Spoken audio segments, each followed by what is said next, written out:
Mi hijo mintió a su abuela y me hizo arrestar. Ayer. Mi teléfono sonó a las 2 de la madrugada. Era la policía. Señora. Tenemos a su hijo de años. Tommy, en la comisaría. Vino caminando. Diciendo que su mamá lastimó a su hermanita. Salté de la cama. ¿Qué? Tommy está en su cuarto durmiendo. Y yo no tengo hermanita. Señora. Por favor, venga a la comisaría. De inmediato. Corrí al cuarto de Tommy. Cama vacía. La puerta principal abierta de par en par. En la comisaría. Tommy estaba envuelto en una manta. Temblando. Al verme. Gritó. No lo dejen llevarme. Ella mató a mi hermana. Se me detuvo el corazón. Los oficiales me miraron como si fuera una heroína. Tommy, amigo mío. ¿Qué hermana? Solo estamos tú y yo. ¿Recuerdas? Pero él seguía gritando sobre su hermanita. Sara. ¿Cómo desapareció para siempre? ¿Para siempre? Yo tenía miedo de que desapareciera también. Los policías nos separaron de inmediato. Me llevaron a una sala fría de interrogatorio. Mientras Tommy lloraba en otra habitación. Al final del pasillo. El detective se sentó frente a mí. Señora. Su hijo caminó media milla en plena noche. Descalzo, para acusarla de asesinato. Un niño de 6 años no inventa historias así. No hay otro niño. Solo estamos Tommy y yo. Desde que su padre murió hace 2 años. Entonces. ¿Por qué?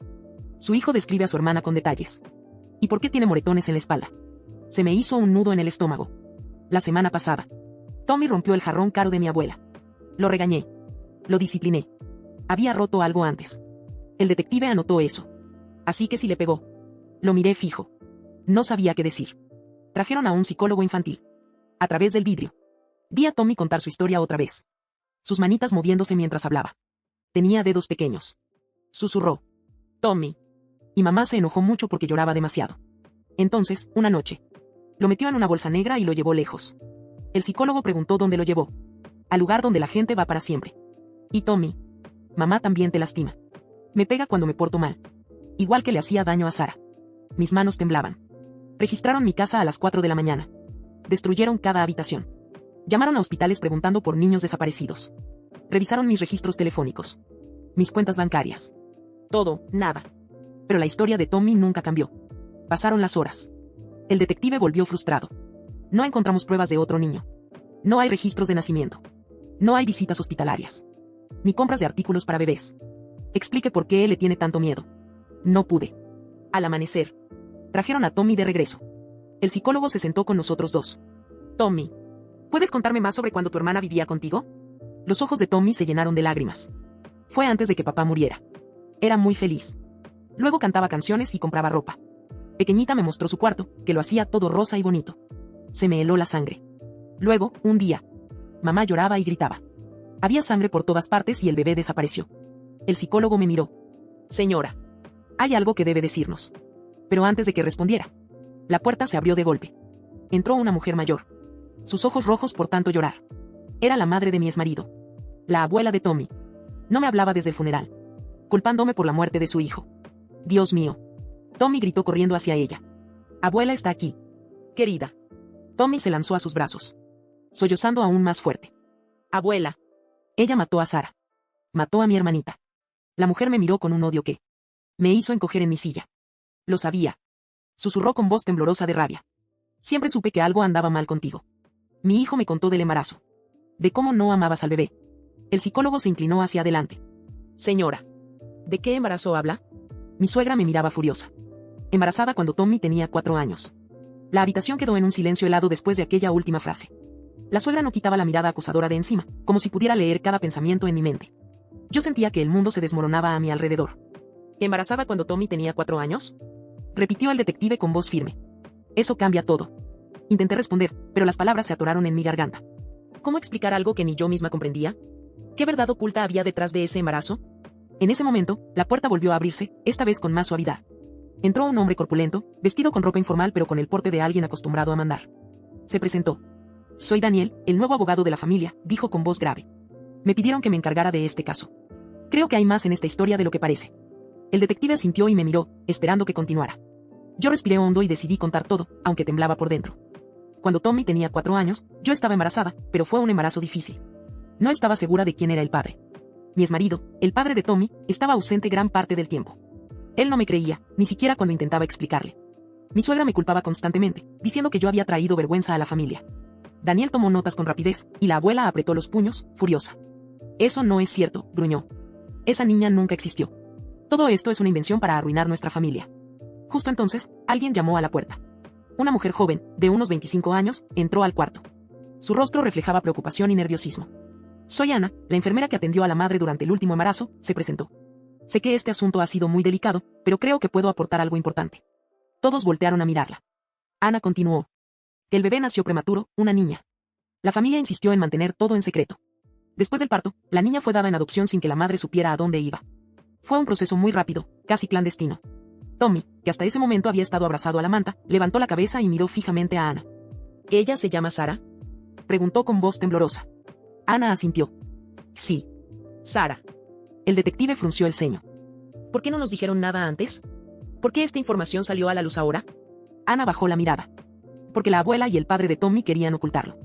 La familia hizo un pacto para proteger su imagen, sin importar el daño que causaran. La abuela empezó a temblar y se sentó, derrotada por un momento. Daniel me miró con seriedad.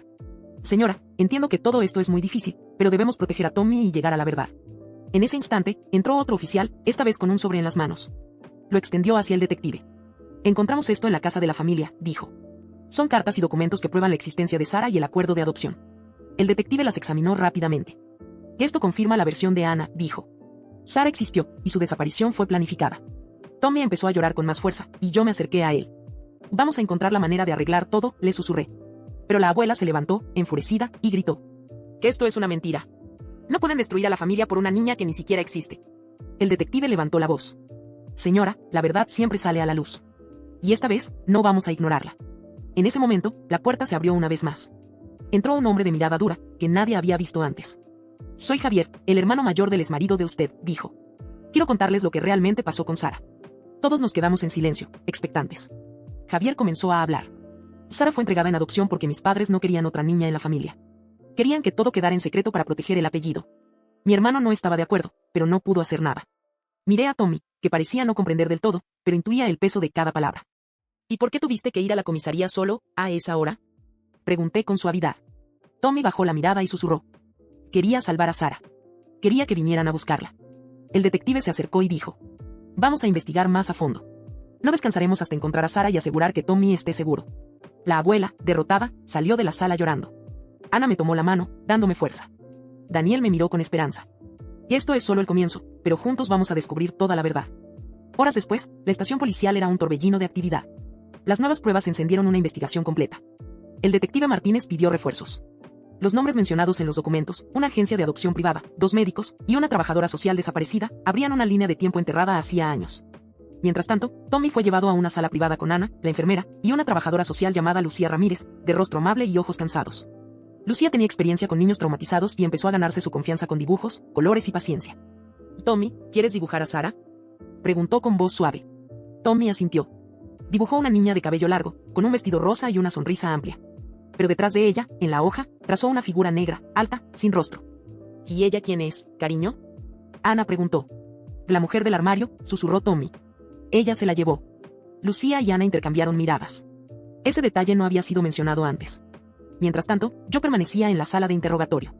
El abogado Daniel no se movía de mi lado. Entró el detective Martínez con Javier, el cuñado, y un nuevo rostro, oficial Renata Ortega, una joven experta en delitos familiares. Señora, dijo Renata, encontramos algo en los registros de la agencia de adopciones. Una niña registrada como Sara M. fue entregada a una familia de Granada. Pero la documentación se detuvo abruptamente 2 años después. Desde entonces, no hay rastros. ¿Qué significa eso?, pregunté con la voz quebrada. Que Sara puede haber sido reubicada, o peor, dijo Martínez. Creemos que la agencia estaba involucrada en un esquema de adopciones ilegales. Ya tenemos una orden para investigar sus oficinas. Javier levantó la mano. Hay algo más que debo contar. Mi hermano, el padre de Tommy, estaba en contacto con la familia adoptiva. Iba a intentar recuperar a Sara en secreto, pero el día que murió en ese accidente, llevaba consigo una carta con su dirección. Daniel se levantó como si le hubieran disparado. ¿La carta sobrevivió? Sí. La tengo en casa. Nunca la entregué porque mi madre me amenazó. Martínez no perdió tiempo. Vamos por esa carta ahora. Ortega, acompáñelo. Esa noche, mientras la policía rastreaba pistas en Granada, Tommy durmió por primera vez sin sobresaltos. Pero antes de cerrar los ojos, le dijo algo a Lucía. Si encuentran a Sara, díganle que tengo su osito. Lo escondí debajo del piso, donde papá me dijo que le esperara. Lucía tomó nota inmediata. ¿Dónde, Tommy? En el sótano de la vieja casa. Donde vivíamos antes. A la mañana siguiente, un equipo de forenses, la policía y yo fuimos a esa casa, abandonada desde la muerte de mi esposo. Estaba cubierta de polvo y telarañas. El sótano estaba sellado con tablas. El oficial Ramírez usó una palanca para abrirlo. El aire era denso. Bajo unas viejas alfombras, hallaron un pequeño compartimento de madera. Dentro, un osito de peluche, una manta rosa y una hoja arrugada con dibujos infantiles. «¿Qué esto es de Sara?», y dije, sintiendo cómo se me partía el alma. La hoja tenía 2 nombres, Tommy y Sara, con un corazón dibujado entre ellos. Debajo, letras torpes formaban una frase: «Cuando crezca, voy a protegerte». Mientras todo eso sucedía, en Granada, Ortega y Javier tocaban la puerta de una casa vieja en las afueras. Una mujer mayor, de cabello blanco y ojos severos, abrió. «¿Sara M. vive aquí?», preguntó Ortega, mostrando su placa. «Aquí no hay ninguna Sara», respondió la mujer, nerviosa. «Tenemos una orden para registrar la propiedad». Al entrar, encontraron algo escalofriante, una habitación cerrada con llave, con barrotes por dentro. Allí, una niña de unos 8 años, delgada, con la piel pálida y grandes ojos verdes, los miraba con terror. «¿Sara?», preguntó Javier, conteniendo las lágrimas. La niña asintió con lentitud. Horas más tarde, Sara estaba en el hospital. Desnutrida, con señales de encierro prolongado y silencio absoluto. No hablaba. Solo abrazaba el osito que le entregamos, el que Tommy había guardado. Tommy llegó con Ana y Lucía. Al ver a la niña, corrió hacia ella. «Sara», gritó, «te encontré». Ella no dijo nada. Pero una lágrima rodó por su mejilla mientras tomaba su mano. En la sala del hospital, mientras Sara dormía y Tommy dibujaba en silencio, el detective Martínez se reunió con Daniel y conmigo. El caso está lejos de cerrarse. La agencia de adopciones será procesada. La mujer que tenía a Sara está bajo custodia. Pero ahora viene lo más importante, reconstruir sus vidas. «¿Qué pasará con ellos?», pregunté, mirando a mis hijos. «Eso dependerá del tribunal. Pero si luchamos juntos, podemos lograrlo». Daniel asintió. «Y yo estaré aquí para asegurarme de que no vuelvan a separarlos jamás». 3 semanas después, el caso de Sara y Tommy se había convertido en noticia nacional. Titulares como el caso de los hermanos separados por una adopción ilegal estaban en todos los medios. La presión pública obligó a las autoridades a acelerar las investigaciones, pero también atrajo la atención de personas que querían silenciar verdades enterradas. En el hospital, Sara aún no hablaba. Comunicaba solo con dibujos. Pero en cada hoja, había un patrón, una figura femenina sin rostro, siempre escondida detrás de una puerta o una cortina. El psicólogo infantil asignado, Dr. Emiliano Ferrer, anotó en su informe. La niña asocia el silencio con la supervivencia. Ha vivido encerrada, pero no solo físicamente. Psicológicamente, fue entrenada para creer que su voz provocaba castigo. Tommy la acompañaba todo el tiempo. Dormía en la misma habitación. No hablaban mucho, pero compartían una conexión poderosa.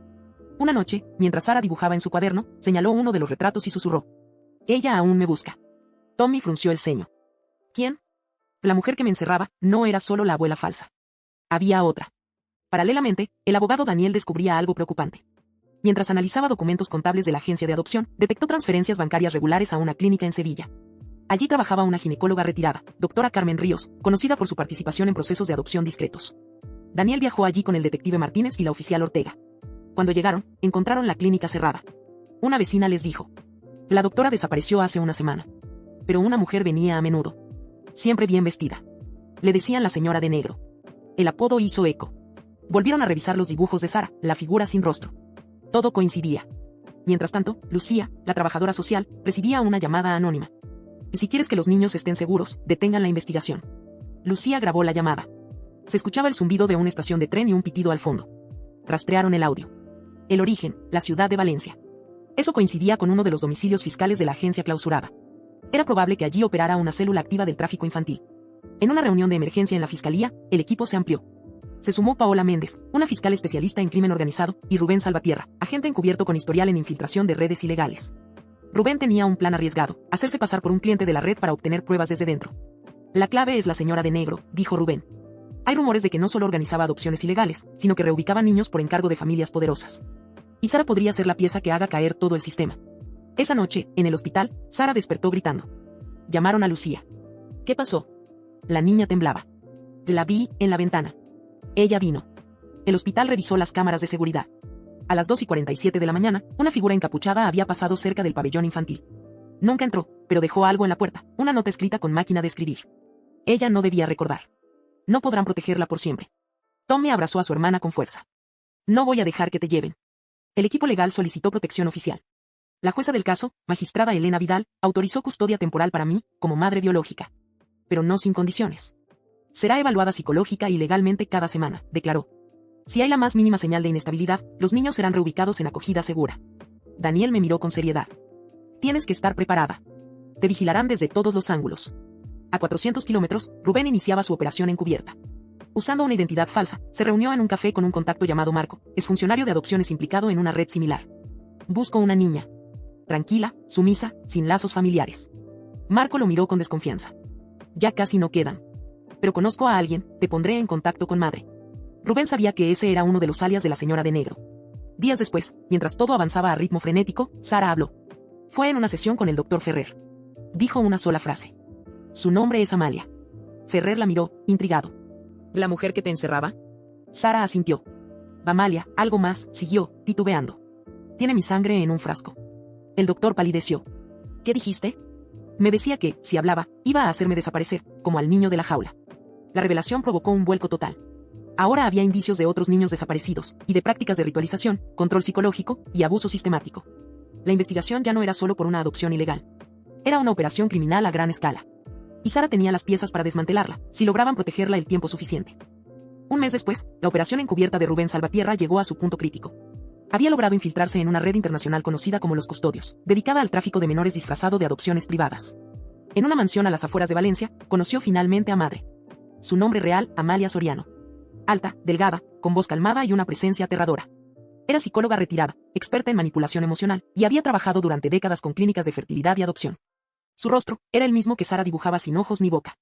Durante el encuentro, Rubén grabó una conversación en la que Amalia hablaba de la niña que escapó y de cómo la sangre de los hermanos debilita el vínculo, pero fortalece el sacrificio.